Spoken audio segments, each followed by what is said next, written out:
Hello.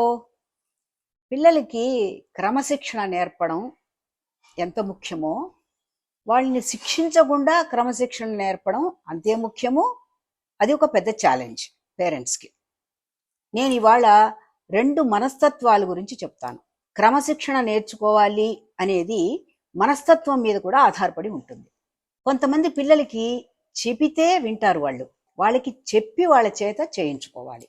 ఎలా చెయ్యాలి అని చెప్పి చేయించుకోవాలి. కొంతమంది చెబితే వినరు. వాళ్ళకి కొంచెం చేసి చూపించాలి. వాళ్ళతో కూడా ఉండాలి.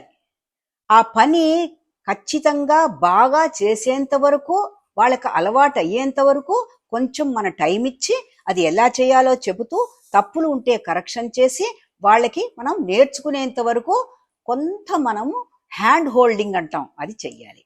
వాళ్ళ మనస్తత్వం అది.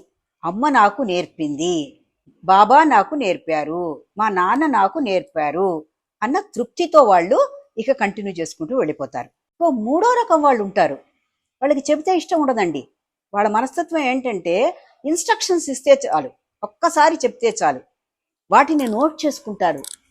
10-12 సంవత్సరాల పిల్లలతో ఇది నేను కాస్త ఒక అధ్యయనం చేశాను. వాళ్ళు విజువల్ లెర్నర్స్ అనమాట. వాళ్ళు మాకు రాసిచ్చేసేయండి, మేము ఫాలో అయిపోతాము. అక్కడ మనకి తిట్టడమో కొట్టడమో అవసరం లేదు కదా. వాళ్ళ నీడ్ ఏమిటి, వాళ్ళు ఏమడుగుతున్నారు మన్ని, నువ్వు ఏం చెయ్యాలో క్రమం తప్పకుండా నేనేం చేయాలో చెప్పు, నేనే నోట్ చేసుకుంటాను అని చక్కగా నోట్ చేసుకుని ఒక పేపర్ మీద దాని గదిలో గోడ మీద అతికించుకుని చక్కగా చేసుకుంటూ వెళ్ళిపోతారు. ఈరోజు ఈ ఎపిసోడ్లో నేను హైలైట్ చేసింది ఏమిటంటే, క్రమశిక్షణ అనేటువంటిది మనస్సుకు సంబంధించినటువంటిది, మనస్తత్వానికి కూడా సంబంధించినటువంటిది. మనస్సుని, మనస్తత్వాన్ని పేరెంట్స్గా మనం దాన్ని అర్థం చేసుకుని, తద్వారా కనుక మనం క్రమశిక్షణ నేర్పగలిగితే పనిష్మెంట్కి తావే ఉండదు. ట్రై చేయండి మరి. బాయ్.